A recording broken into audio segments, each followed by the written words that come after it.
we know that to achieve change, we have to have new decision makers, people that will have the courage, the vision, the inspiration to apply new model, new ways to deal with human resources, to be able to give more opportunities to talents, to women. And that way, and the most sometimes, innovative way is to do it, bottom up.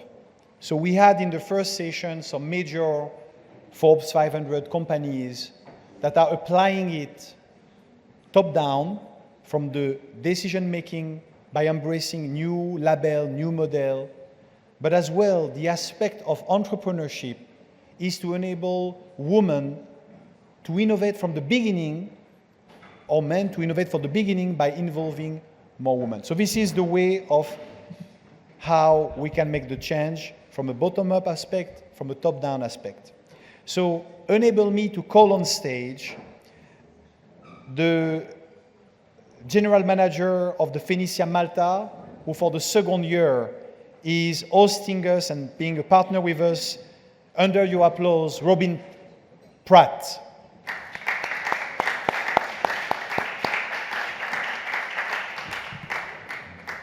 Thank you, Robyn. Great to have you. Where you are. In addition to that, we are going to welcome on stage a woman who is a true change maker, giving a voice for women in United States and beyond, in the person that is joining us, especially from the US, Elizabeth de Moraes, under your applause, CEO of E.L.I. Productions.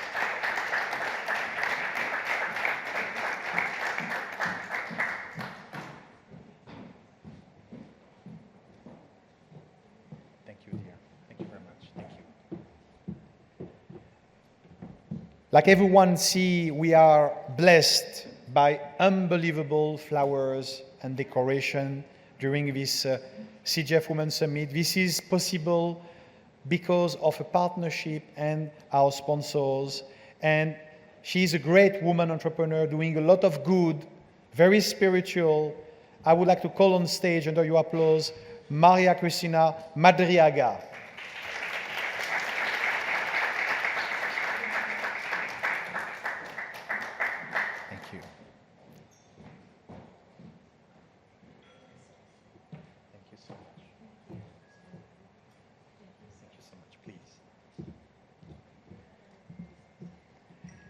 So we had the chance to hear in the opening remarks Gabrielle Damiel from Invest Capital Group, and now we're going to be able to hear Alexandra Benoliel, who is Chief Marketing Officer of Invest Capital Group, our leading sponsor with OU Foundation and OU. Thank you.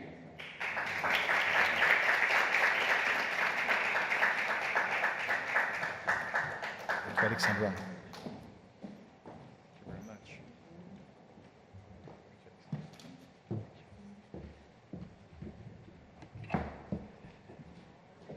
The journey to build impact and positive impact around the world is sometimes to be an entrepreneur, but as well when life is granting you positive success and good fortune, then you can have a responsibility and an opportunity to invest in people, to be a philanthropist, to support positive change on a day-to-day basis.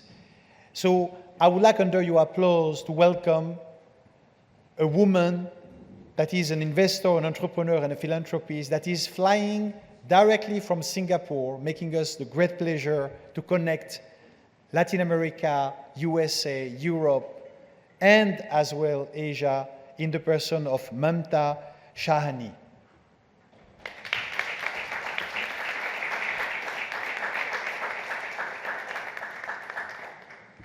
Thank you so much, and we're going to start now this wonderful second plenary session.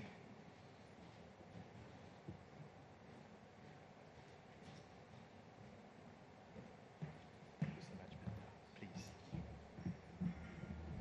Okay. Thank you, everyone. So first of all, I would like to ask for each one of you, you have built so much, you have been able to go through many challenges to be in the situation of doing and acting for good. But first of all, where is the source of your inspiration coming from? So I would like to start with Robyn. So, thank you. And this is, firstly, may I really warmly welcome you all here, and thank you, Jonathan, for having this with us again this year. It's wonderful to have you here. So I guess the source of my inspiration comes from my childhood. I think it was Carolyn and who mentioned previously how important a mother is to her sons. I have 3 sons, and I greatly believe that. But my source comes from humble beginnings in Queensland, Australia. I lived in the country. I went to primary school, didn't wear any shoes to my school for 7 years, but I had an amazing mother and grandmother who always instilled in me that I could do whatever I wanted in life. It was really up to me. And they provided me with that mindset, that mentality, that it really was up to me. And I'm very proud of where I am now.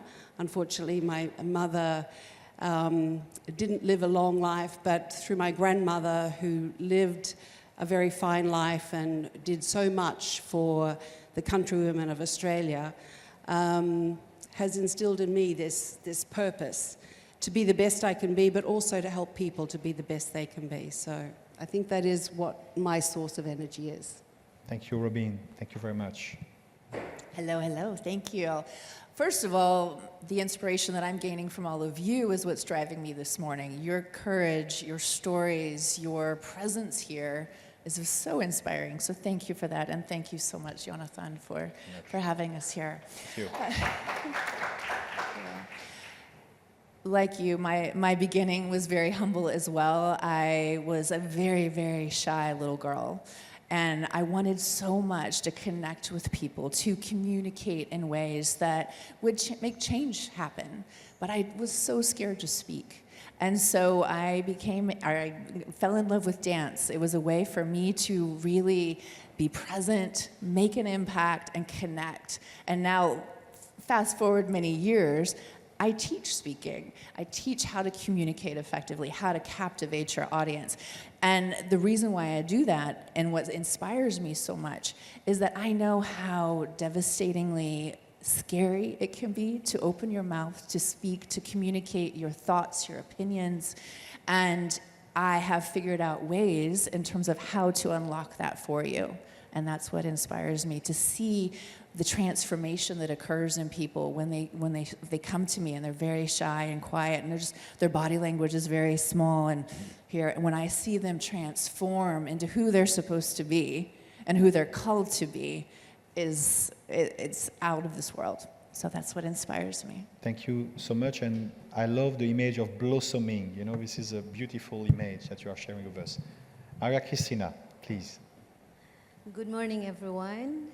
I am Maria Cristina, and I was born in the Philippines, and I'm living in Italy for 24 years, and now we are in Malta, but I go from Malta to Italy, and we have also in Lisbon, we have also in Barcelona, and the thing that inspires me is to make a difference. Wherever I go, I want to make a difference with the life of the people, because it is an encounter that maybe tomorrow you will not see them, but today they are with you, and you have the opportunity to change or whatever, to make a difference in their lives. So that inspires me, and also to help a lot of people. I go with that. Like, when you help one person, you can help entire generation.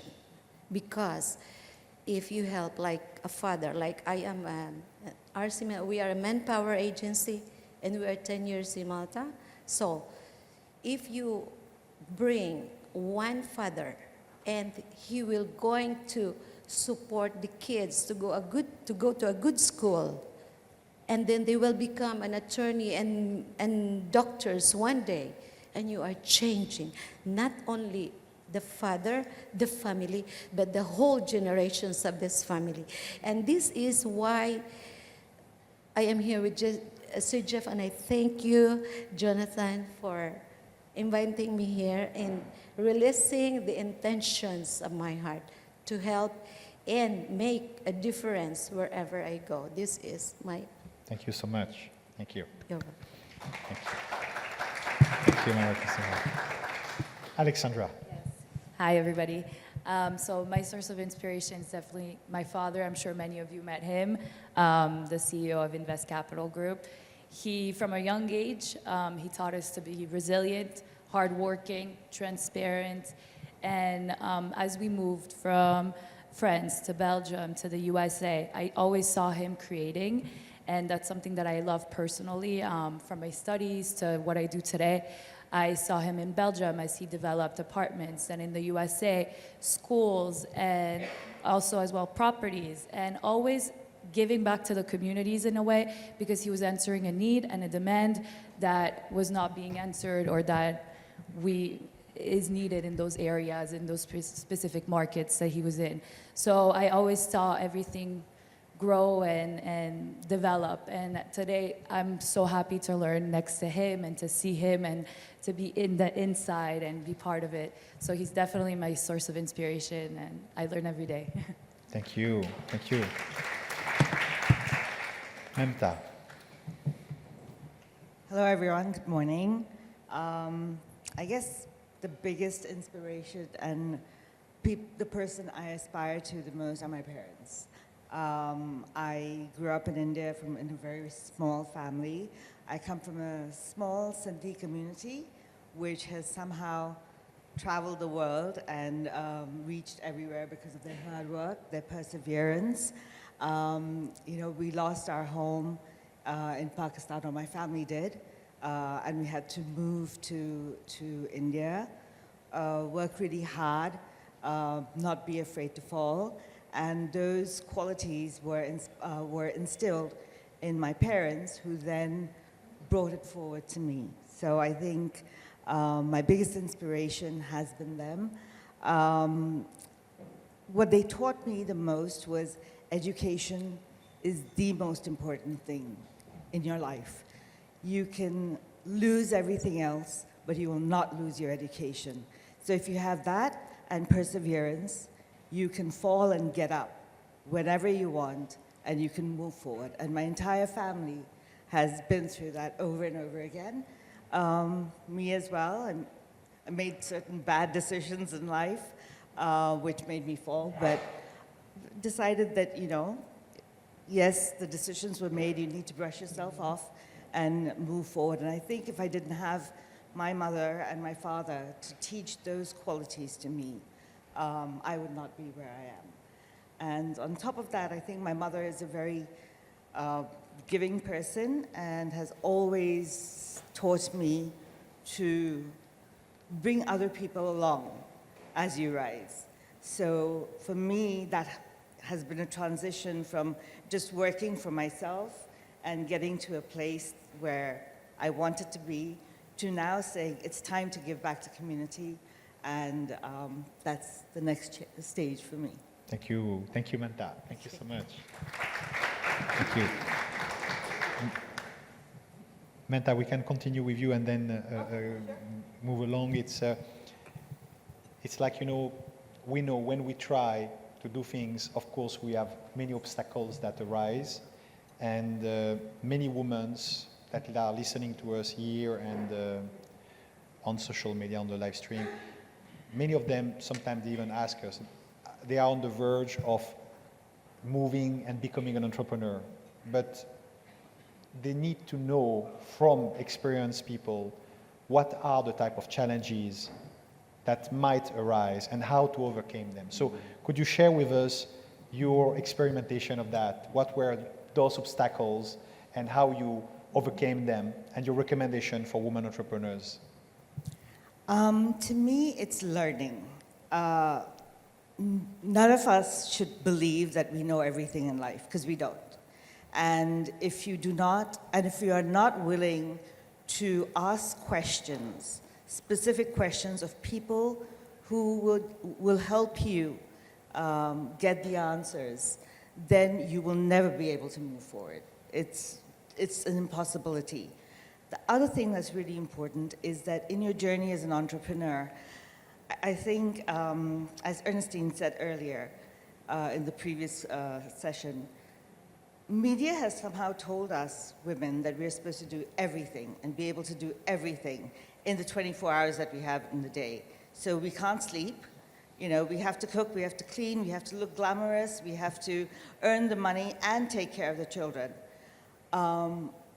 Everyone knows that that is not possible. And the only way to move ahead is to be vulnerable and ask people for help.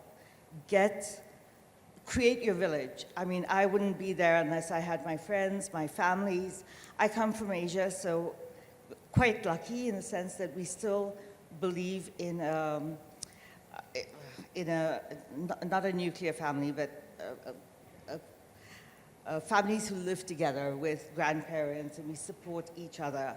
Unfortunately, I think in the Western world, the concept of a nuclear family makes it a lot harder sometimes, a lot easier in some ways, but a lot harder in others, to be able to do everything that you want. So support is really, really important to move forward, and the willingness to learn, the willingness to persevere, fall, and get up, because that's the only way you can move forward.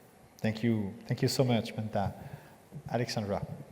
Yes, so for me, definitely my obstacle and what I've learned recently is balancing my professional responsibility as well as my personal commitments as a mom, a woman, a wife, and of course working alongside my family.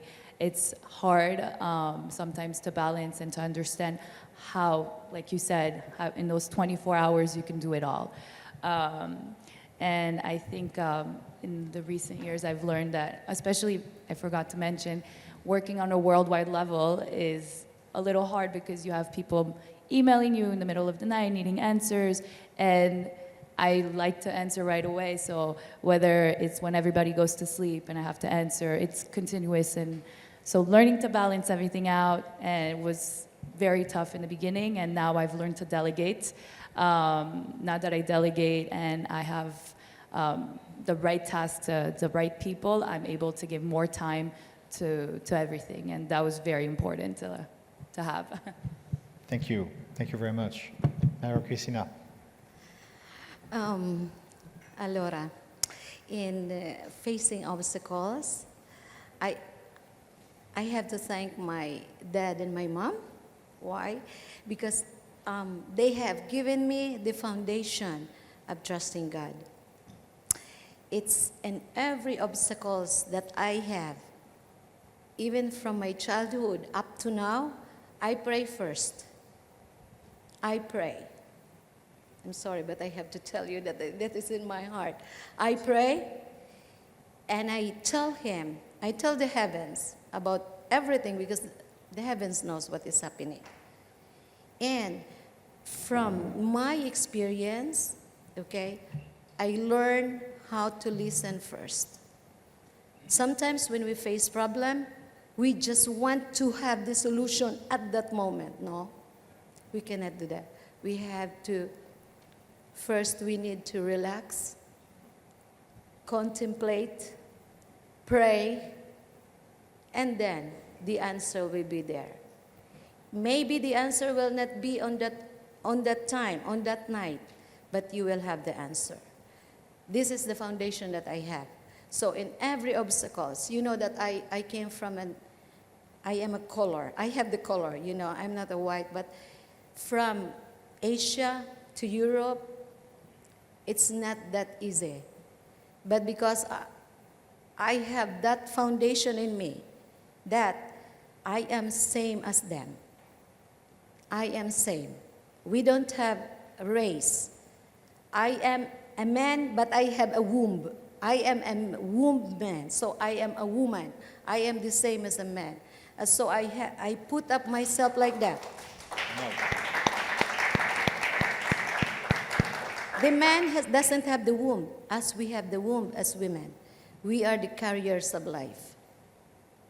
If you have that education in your life, we are not same as trees that they die after 3 months. Flowers that fades. We are womb men. We are carriers of eternal being. If you see it in yourself, then you will arise above. Right? Am I right? Yeah. We'll rise above because we know that we have instinct. Women have instincts. I don't say because we have men here, but 100% of women, they know inside of them. Thank you. I hope you agree with me, but Thank this you. is the truth. You have to know that because from education, this is one of our panels says like education is a must. We have to know and we have to learn. By knowing, we will stand. If you know who you are, nothing is impossible. With him, nothing is impossible, right? Thank This is it. you. Thank you, Maria Cristina. You're Thank you very much. Thank you.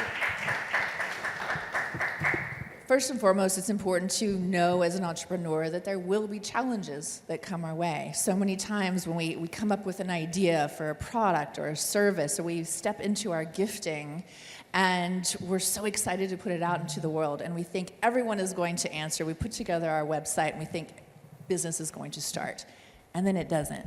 And then it's so easy to get so frustrated and want to give up throughout the whole entrepreneurial journey, whether you're at chapter 1 or chapter 20.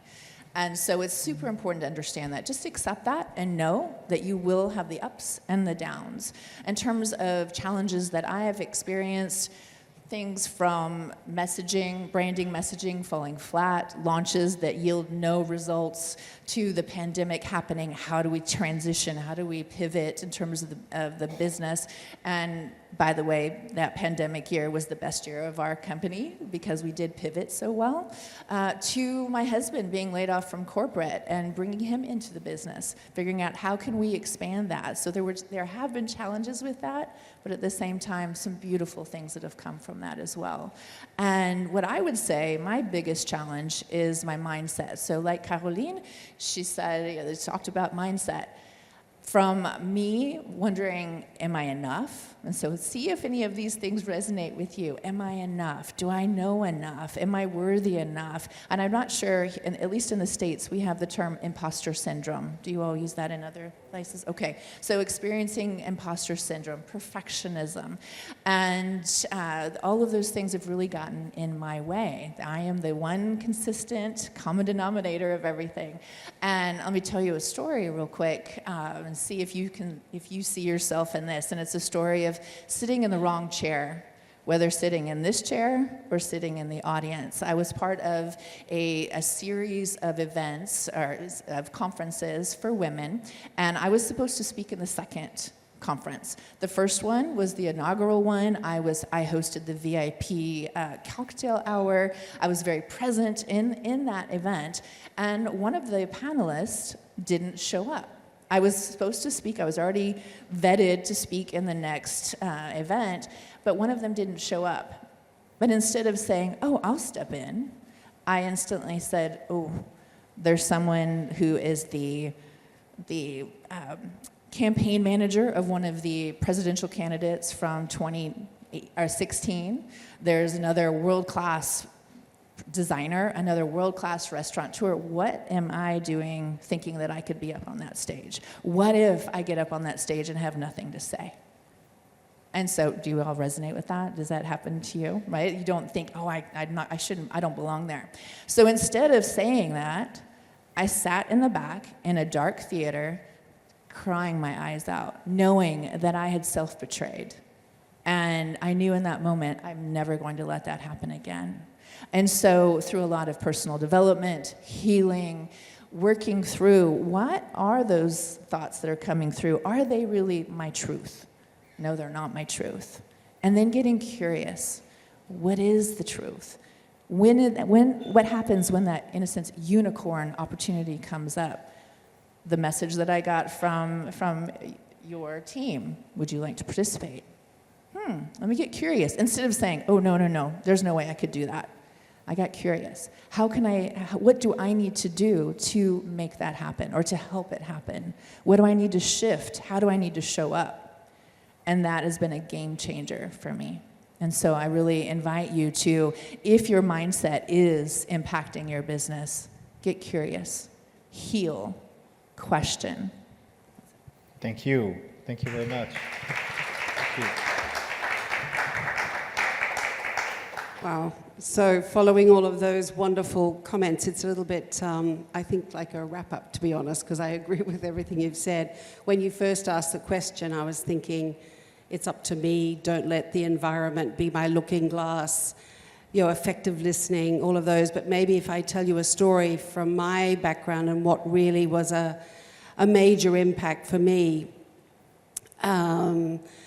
when I was 40, so about 23 years ago, we moved to Brussels from Australia.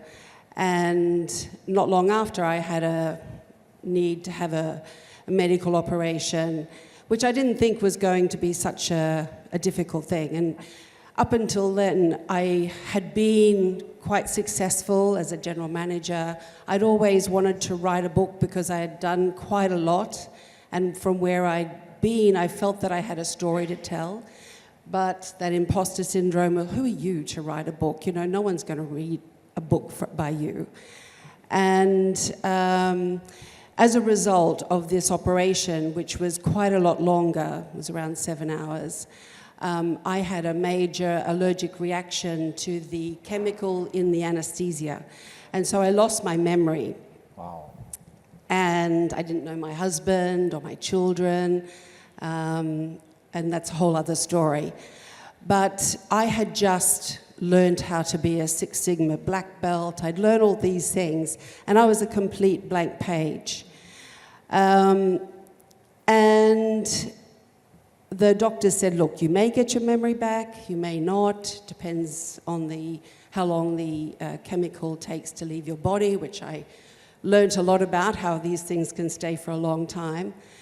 And so my husband, who's American and quite a glass half full type of person, said, we could sit here and be sad about this, or we can create new memories.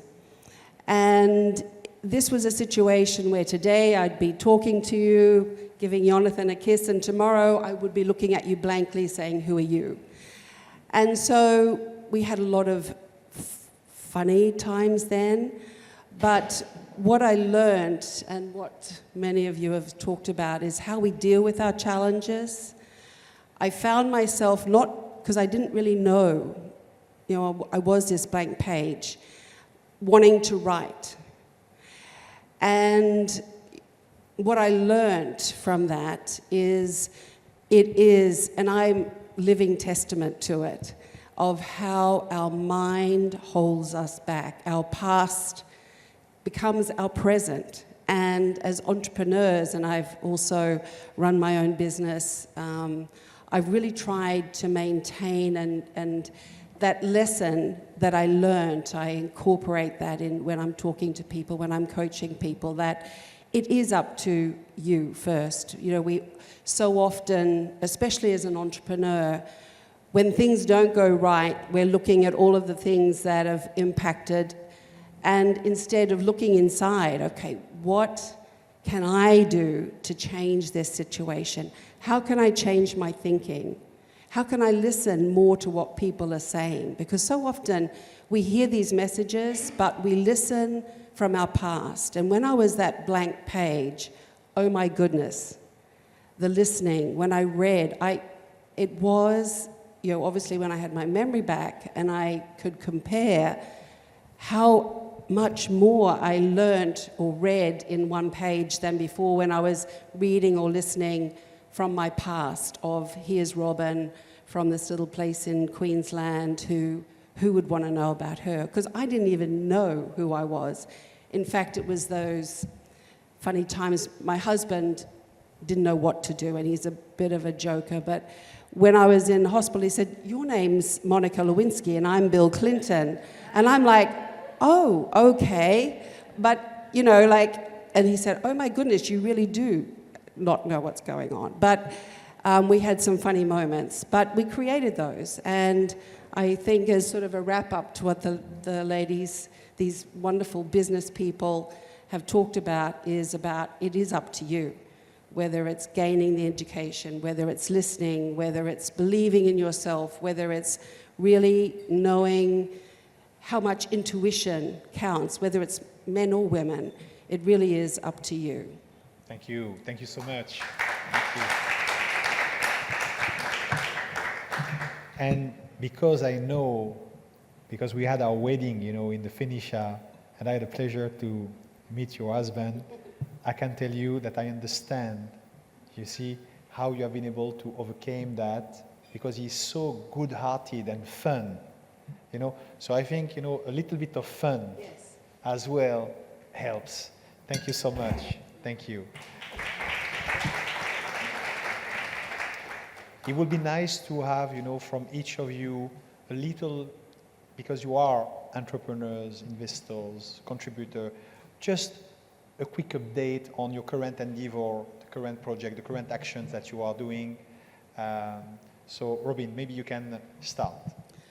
Well, whilst I do work with the owner of this hotel, who is an amazing entrepreneur, I think that's why we get on so well, because I have had my own business, and our current project is to develop the additional area on this property, which is 8 hectares, and we're going to restore the old stable and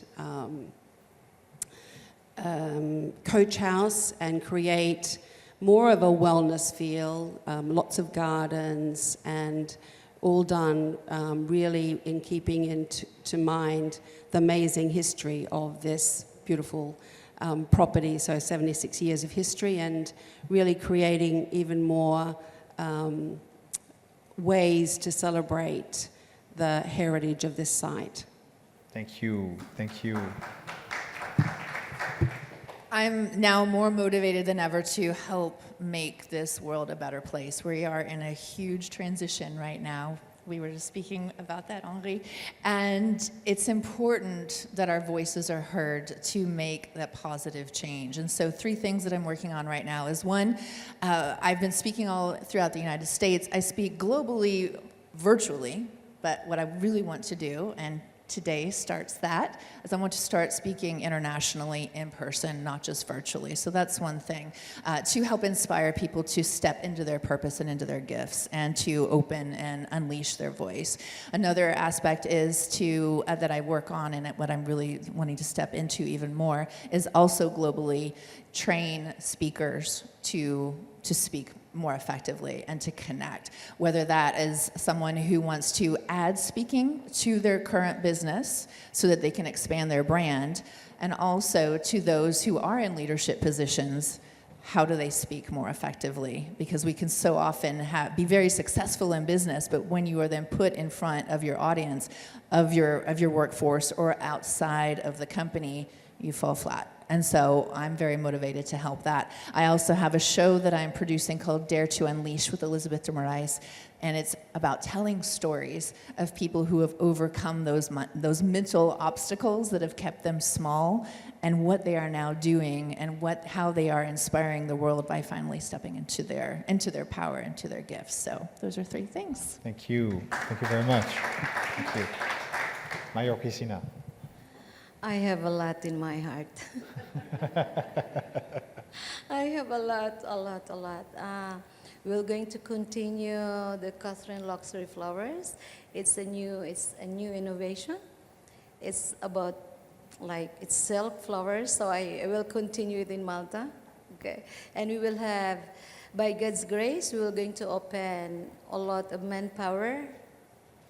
By God's grace, And we are also doing training for chef, the Michelin chef that will come to Malta and introduce 15 new menus. So I have a lot in my heart, a lot. And I hope that I can help this world to be a better place to live. And also, I challenge you all. Thank you, thank you. And Maria Cristina, you might, with your Michelin star, have already a potential partner on your left side. Thank you so much, Alexandra. Yes, so for us, in 20 years, we have built 70 properties. And as demand is increasing, especially in the states of Florida and Texas, where we focus on, large companies are moving to the areas, and more people, bringing employees, and more peoples are in need of properties. So we're answering that demand, and we're launching this new fund of 150 million equity for the next 5 projects. We usually do 4 to 5 projects per year. And these next 5 projects and fund will be deployed within the next 18 months. It's attracting new and current investors, so we're very excited about that. As well, today we have around 500 million in project cost, and we're looking to, hopefully in the future and this next year, to do around 1 billion in project investments. Thank So you. Thank you so much. excited about that. Maybe we can pass a quick video for Alexandra and what ICG is doing. Just a quick video.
Thank you so much, and feel welcome, to outreach to all our women entrepreneurs, exchange details, business card, and do great things together, okay? Now, we would like to have the message of Mamta. God has been good. He's given me a lot of opportunities, and I've taken advantage of as much as I can for my benefit till now. And just before COVID, I had decided that I wanted to move away from just accumulating stuff and giving back more to society. So at that time, I went on a quest as to what that would be and what that would look like. And I guess the business person in me said, yes, I want to do a project, but what would that project be? And in what area? So ultimately, after a lot of soul searching, digging, getting information, I decided that my next step would be to do philanthropic work, but in the water space. Water and sanitation is really important to me, I feel, because it really is the base of all diseases. It's the base of why women can't be educated, because they're the ones who have to go and fetch water in the morning and bring it back, waste 3 hours, and are too tired to gain an education and uplift themselves. It's also a problem when, they get there's 7 days in the month where they can't do anything if they don't have sanitation around them. So I have decided that for me, my calling would be to do work in the water space and help in projects that uplift women and children in Asia thus far, because that's the closest environment for me to reach to. I mean, I have links to India and I have links to Indonesia, so that would be the space I would like to focus myself. But I need some help in understanding more of what is available in terms of technology, in terms of spaces where you know, we could create a business out of it. I don't want to just throw money at a project. I want it to have sustainability. I worked recently on a project in Indonesia where, in Bali, which is supposed to be a party area for everybody, but I went to East Bali, which is a mountainous area, and over here, the children, you know, their only source of water was a stream which was about 1.5 kilometers down. So it would take them about 2 hours to walk down, get the water, fetch it back up. After that, they had to leave the water and then go to study, which was another 1.5 hours to walk there and 1.5 hours to walk back. Now, can you imagine these poor kids will be so excited to do that and study and actually bring back homework to do. So allowing them access to water was important, I thought, and so we worked on a project to do that. It was a simple pump project. It cost about $25,000 to do the whole thing. The entire village of about 300 people received water, but not for free.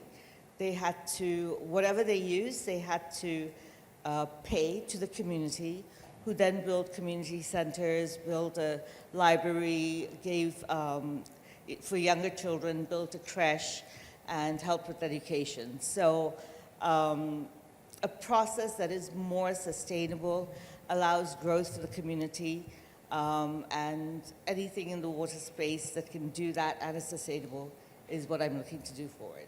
Thank you, Mamta. Thank you. Very good. Thank you very much. To conclude this, this first panel of this Women Entrepreneur session, I will ask each one of you to share just some thought for women and girls listening to us today, and as well beyond for citizens of the world. So, Robyn.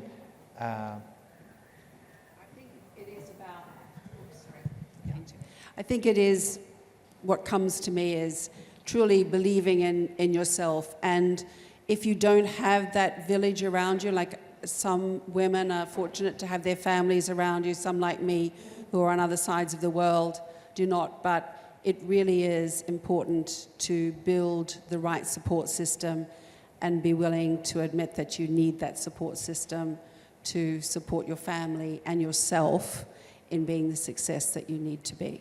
Thank you. Thank you very much. Thank you. First and foremost, decide you belong in the room. Decide that you are worthy. You were created by God, so you are automatically worthy. Nothing you do or don't do impacts that.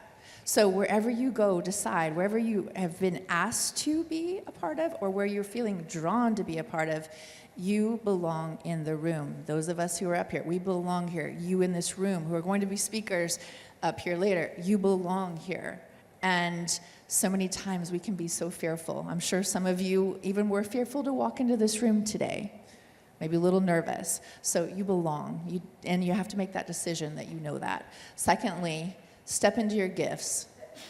Whatever is very easy for you is the message that you are meant to really expand on that and fully unleash it to the world. So many times what is easy for us, especially as women, we kind of think, oh, well, that's not going to be that important. That's not going to change much. But that's your message to say that that is what you were supposed to go do.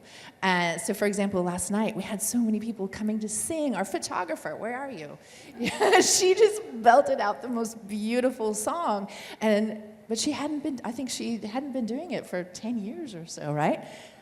I want to hear more of that. You change the world when you step into those gifts. And finally, wherever you go, bring and leave your essence, your energy in the room.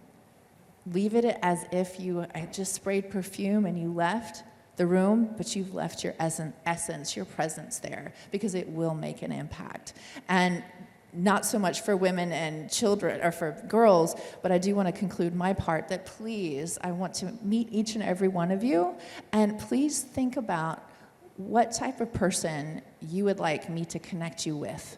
So if there's anyone that you're thinking, if I could meet this person or that type of person, I may not know them, but I can figure out someone. So please let me know that. Thank you. Thank you very much. Thank you.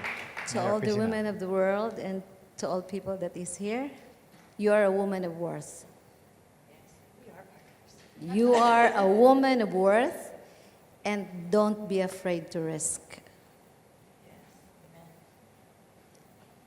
And everybody, you will be there. You will be there. You will see through. You can go. You can go there. Wherever, what is in your heart and what is your dream, don't be afraid to risk. And always remember that you are a woman of worth. Thank you. Alexandra, please. I was raised with the saying, quand tu veux, tu peux. And whenever I would say I can't when I was little, it was always, the answer was, when you want something, you can.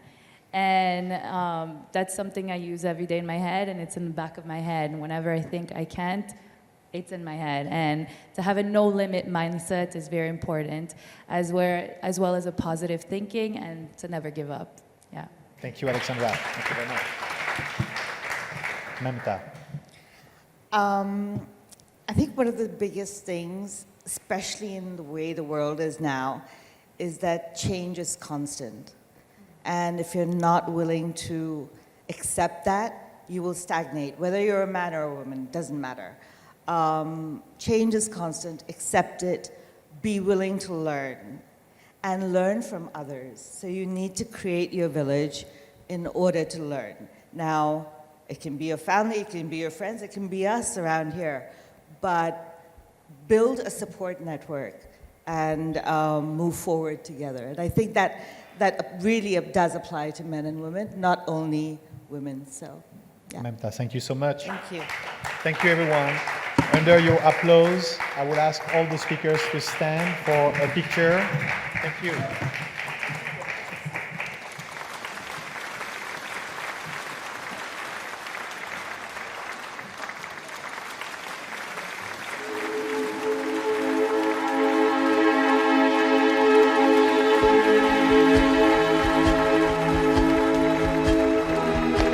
Thank you very much. Thank you.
At Danone, parentality is not an issue because we think that supporting families, parents, with solid policies and solid management, inclusive management, this will bring the topic forward and open the doors for our women to be able to thrive during parenthood and also their career.